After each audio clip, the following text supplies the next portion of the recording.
Hello, everyone. Welcome to our Divi project spaces on a Friday. Thank you all for taking the time to join us. And, as always, we love having you all here and answering your questions and obviously sharing all the exciting things we've been working on over the last week or so, as well as all the cool things that's coming up. We've got some really cool stuff to share with you today. Just for people who are listening to us later who probably don't know about us, so just start with a quick summary of Divi. The Divi project was created back in 2017, so we're one of the older ones now. And the blockchain has been running successfully since September of 2018. Our goal has always been to make crypto easy and accessible for everyone, everywhere, and that hasn't changed. And you'll see that through all the products we are putting out. That's what we're trying to do.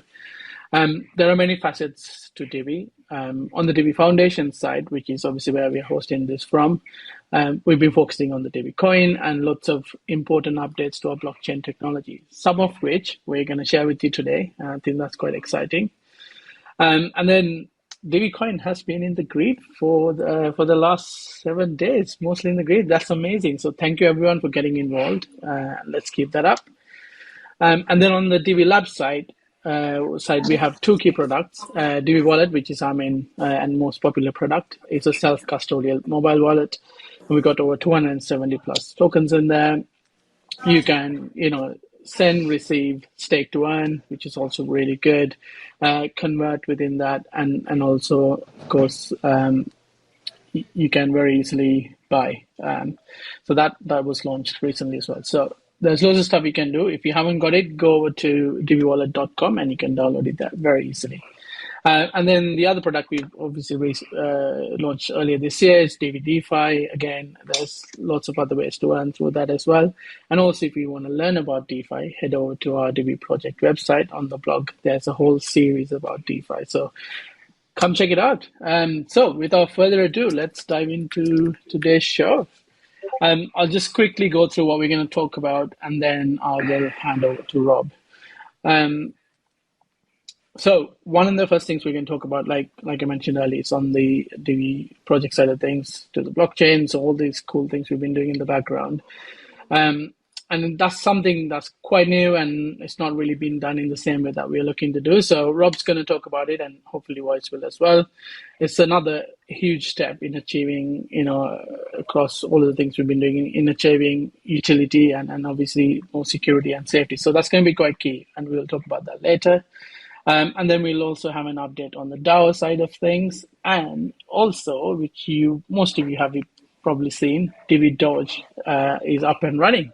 We'll talk about that too, and we'll finish off with any more questions. So without further ado, that's me done. Rob, over to you to talk about these exciting updates on the Divi side. Okay. I think we've got, let's see, I've got DAO and I've got some simplex stuff. Actually, if Voice is speaking, if he's here, he should probably lead off with what's going on there. Yeah, he can speak now. Yeah, I am able to speak now. What was the is it coming through? I can't tell. Yeah, we hear you. Okay, good. Good. You were asking about the DAO, or are you asking about other technical features and updates? Because I just got reconnected. No. Fire away with the latest and greatest with the wallet itself. Oh, well, I think everybody who follows my account, sometimes, thankfully, Ryan retweets it out of the Divi project, or Kyle, Divi wallet account. And me. And you, thank you so much. Because, I've taken a new role at Divi now. No, that's great. That's great. My account, it's usable because I'm logged into it at most times. But you see when something is going on, the reason why you get such a quick update is because I'm in the middle of it, right? So it's like if there's something being worked on, kind of think about it like being in the fire, right? So I can say, oh, that's going to affect people, and then I try to be on top of that and do the announcements. Well, you saw yesterday and the day before several tweets going out about some developments on the back end and some updates going on. For the desktop users, you will please share this if you see an intermittent status of not running or anything like that gives you that perception it may not be running. You can confirm that, by the way. I have the same tool I had in Telegram. It's in Discord. So you can check your own masternode. You don't even have to log into your desktop wallet at that point. You can simply just log into your phone and use the commands. I made a video of it.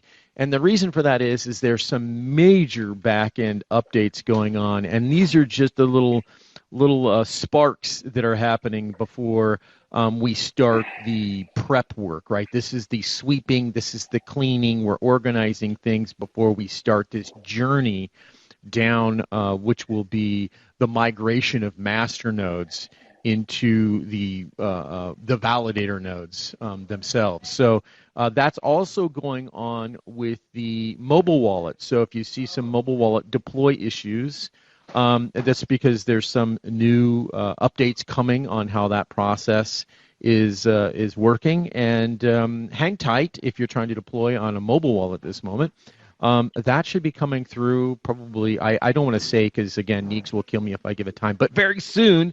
That will be updated, and the deployment for masternodes will be great. But masternode status currently for some individuals, especially if you're staring at your computer screen, you'll see an intermittent false negative. So I could say ignore that. But if you wanted the confidence that everything is good, you could just visit Discord, go to the support chat channel, fire the masternode command and your address, and then bang, it comes up what its status is. So I guess that's it. There's lots of things going on. So anything else you guys can ask me. I just want to add one little thing because I am still getting questions about with some panic and fear about masternodes ending. And so I just want to reiterate real quick that this is part of the plan. It's been going on for months. And if you read, there's 3 blog articles that leads up to the fact that we are upgrading our masternodes to be these validator vaults. It is part of the plan to free us up to make some really exciting adjustments and feature sets to the wallets that we can't do with the masternodes in place. So you really got to look at this as an upgrade, and to make our blockchain and our nodes and our network in a position that lets us do far more amazing things than we're able to right now. So it's not like something is ending and it's the end of the world. It's much more like a door is opening and we're allowed to do new things. So please, if you hear other people or you see in Discord and there's still confusion about masternodes ending, oh my God, the world is ending, please ameliorate this and help us communicate that this is all positive. It's all part of the plan. We've been working on this for months, years, and we're finally, coming down the final, the little stretch here to get past this part so that we can really open up and really get our blockchain working into the feature sets that we're wanting in the future. So it's all positive. It's all good. There's a little, you got to go up steps to get to the next level, and the steps suck. Yeah. So we're doing the steps right now. May I add that everything in life goes through phases. Nothing is constant. And so when we look at the masternode migration, where everybody loves masternodes, there's no question about it. And that love is to be preserved, right? Just because we're calling them something different and they do more work, it's the same thing that as a child, you can't do the same things as you mature and become an adult. And again, masternodes are a migration into this new status where they will still do many of the same things they did before, but they're growing up and they're going to work. And I think that's going to be expressed later in this chat, why this is so important. We'll see how that goes. But everybody is going to be on this journey, this progressive journey, and I mean that in a positive way. That the goal is to be able to do things exactly what we've been speaking about, or even Jeff, when the white paper was originally done, the things he spoke about. These things are coming to fruition. We, as a community, need to work together through this process to make all of this happen. So this is a community-driven effort, as well as a foundation effort, as well as a labs effort. It's all three together. We work together to make this all possible. Cool. We should take any questions on Validator Nodes right now, if there are any, because it still seems to be some points of confusion, but I don't see any, so we're going to move on. DAO. I got a short update on DAO. The first is there's still 4 votes up there right now. I think they're up there for a few more hours. It's about the NFTs that we are going to be making available for purchase to be involved, rather than rather than the ones that you get when you launch a validator node. So it's all about those. PEEP and also voting things like quorums and making proposals and so forth. So those 4 are up. I spoke about them last week. I don't want to reiterate all that. But in Discord, we're talking about a new one that I want to see if we can get the text together for. I think I mentioned this last week that there was a lot of talk in the trading channel about getting onto Gate.io. This has to be a Divi project foundation thing to do, not a Divi Labs thing to do.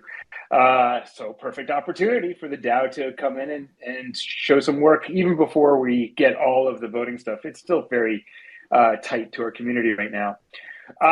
So feel free to participate. We're trying to see like what kind of thing can we put together, what kind of mechanism can we put together to gather funds in a crowdfunded way so that we can get funding for Gate.io, and then work out systems by which that those funds are returned later upon certain prices being achieved. So that's kind of the discussion that we're having in there. It's gone kind of in phases, up and down. But we're looking to raise, I believe it's $200,000. We might be able to get it down. I can't tell you how far down, but if we can get some funding together, maybe we could propose whatever we get together. Who knows? But it's about getting on Gate.io, not another one, because that's what the opportunity is right now. Feel free to jump in and help us create the mechanism by which we do the crowdfunding and by which maybe funds are returned upon getting on and success of the Divi coin there. So that's that is not a proposal yet. We're, as I said, in the Discord. Go in there and help me generate the idea, the mechanism, and the verbiage of the proposal itself. So that's what the DAO is doing right now. Great, thanks, okay. Rob. No problem. Cool. I'll give a quick update on the next point before we move on to the bit I mentioned about the blockchain side of things. So, as many of you have seen, DiviDodge was launched earlier this week. Nick has been pushing out, some competitions, and the website's going to be ready soon as well. So, if you haven't seen it, go check it out. We've got some retweets in our account as well, so DiviDodge, and also there's going to be lots of more fun things to do with that. So Nick will be pushing that out as well. So if you haven't had a chance, give us a follow on there, and lots more exciting things are coming your way. And then after that, we will go on to talk about what's coming up on the blockchain side of things that we are quite excited about, making it more safer and secure and, driving more utility. Over to you, Rob. Sure. So, this kind of harks back to the discussion about validator nodes and getting and moving past the masternode style. What we're doing, what it's allowing us to do is not just create a blockchain that is safer and more secure. And by that, I mean, we are improving any attack vectors that are possible. We're improving whatever the efficiency of the nodes themselves. And we found a number of ways that, and as time goes on and as the light paper comes out, we'll detail this more, but to create a tremendous amount of more utility yes. To the blockchain itself. So not just so it's not just moving Divi around, but really as Labs wants to move into Web3 and provide a whole set of features that are applicable for corporations and conglomerates and companies and Web3 services and all that. We are intending to move into a place where we are providing a bunch of features and platforms for that to happen. And the cool part is our blockchain has to accommodate it. In the end, like we see that our blockchain ways to do things that people are currently doing out there, but we can do them in a way that is way more decentralized. Yes. And that's really what we're trying to get at. So almost, if you look around right now in the Web3 and blockchain world, it's fascinating that even Ledger just got here, right? That in order to provide a service that we want, it almost always gets to a custodial and centralized methodology. And like lending, key storage, all of this kind of stuff. And not all of those, maybe some of them, but not all of those need to be like that. Even moving from, if you want to move from Ethereum to Polygon or whatever, even that has a centralized step into it, right? And Bitcoin to Rootstock, same thing, has a centralized step in it, and we have a way to avoid this and improve our abilities to secure your funds and to again reduce the attack surface that bad people can use in terms of attacking it, but also in terms of presenting things in the ways that are not honest. I'll put it that way. So that's the key. Is that's what we're moving towards. So not only is Divi Labs providing a bunch of features that are Web3 enabled, and in the short term, it may. If we're not quite there yet with this solution or these sets of solutions, in order to achieve them, quickly, it may not originally be on the Divi blockchain. Right now it's just easier to get a proof of concept or get something going on Polygon or Ethereum. However, when we have this in place, we will have every urgency and every reason to move it over because we'll have the same feature sets as any of those blockchains. We'll have it cheaper and we'll have it far more secure with these developments that are going in place because, and again, one of the reasons are because MasterNodes are going to be out of the way. It's because of Validator Nodes. Yes. Yeah. So that's kind of a tease. And more will come out. I just finished the final draft of the light paper. I sent that off to Renuk. I think we're going to make it pretty now, I hope.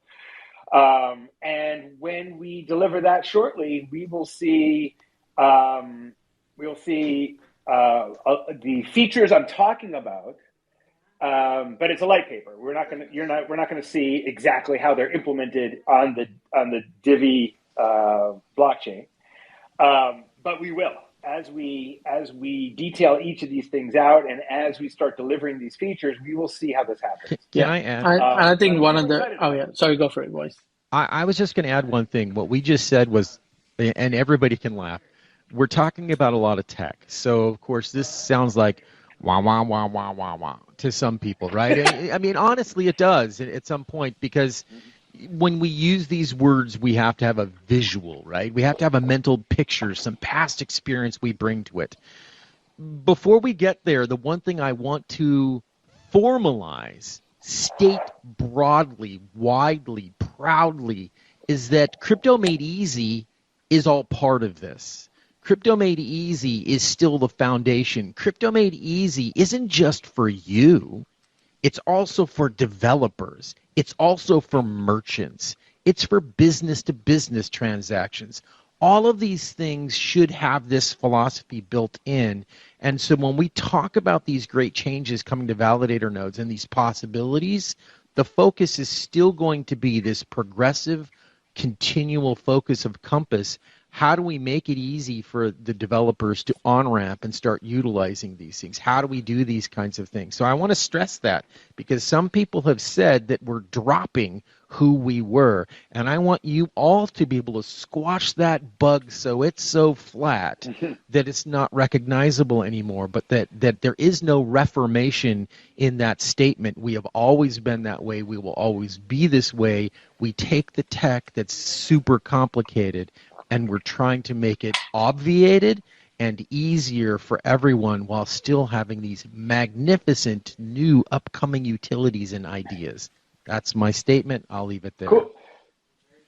And I want to add one thing, because that's exactly right. And there's one more part to that, is that a lot of people are focusing on the made easy part, right? But it's crypto made easy. Crypto right? made easy. And it's Web3. So the issue is, we could have made things easy, right? In the same way, and like, you centralize everything, you put it in a big pool, and now it's easier to deal with. Almost every platform, that's what I was talking about before, almost every platform has attacked this problem that way. Okay, it's easier, but it's Web 2, but it's banking. It's the same crap we're trying to get away from.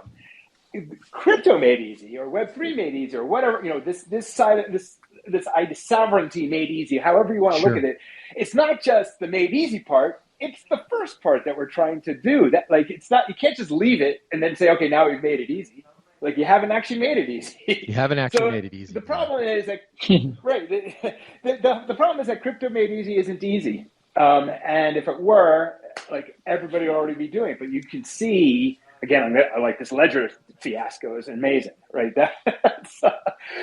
Well, it's not just the ledger thing. It is everything regarding EVM. Let's just say this just and this doesn't mean that I'm anti-Ethereum or anti-Polygon. I think most of you have seen that I've participated and built some things on this. I participated in the original, we'll just say it, so Nick and I both participated. So Ethereum was a big thing in my head where I thought things were going, and I was very excited with Ethereum, and I was very excited with some of these other things. In fact, a fanboy, you might even have called me. The point is that certain things about Web3, in fact, all of Web3 has become somewhat centralized. Ledger is a separate feature and function, and they've made mistakes not understanding who their community is and their marketing and their changes. But that's a marketing issue. That's a business issue. Web3, if you use MetaMask, if you use Wallet Connect, if you use any of these kinds of services, do you know that you're only logging into one of maybe 5 major providers? That's it. That's it. When you use any of these services, I don't even care if it's a Coinbase app. It's got its own service, but it's going to connect to something else. It doesn't connect directly to the blockchain. It connects to an access point.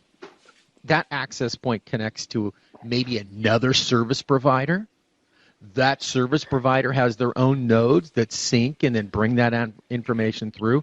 That's one of the things where Rob is talking about sovereignty, but we also have things that concern the censorship issues when you talk about blockchain.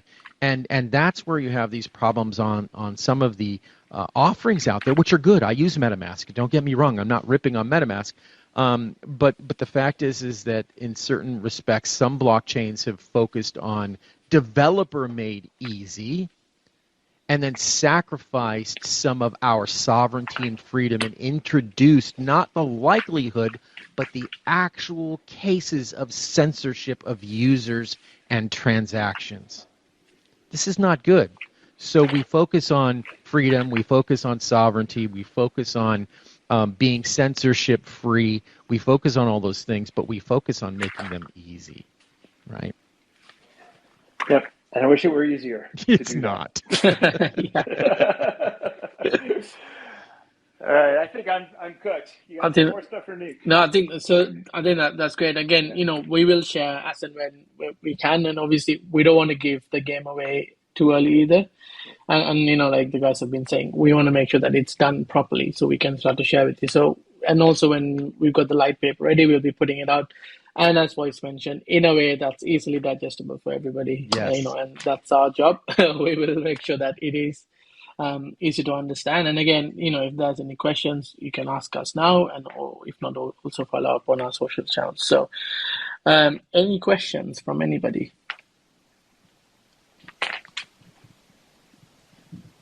Oh, seems to be all good. Cool. All right. I mean, we've got 2 minutes to go. We've done it very rapidly today. I did realize Cool. I also spoke quite fast at the beginning because there was quite a lot to get through. But yeah, thanks everyone for joining in, and Rob and Voice, thank you as always. Absolutely. It's been great, and I hope you're all excited as I am. There's so much good things coming. All right. I can't wait to go through the light paper. I can't wait to share it, to talk about it. Yeah, exactly. We're getting there. Absolutely. All right. Thanks, everyone. Have later. fab weekends, and talk to you all next week. Take care. Bye-bye.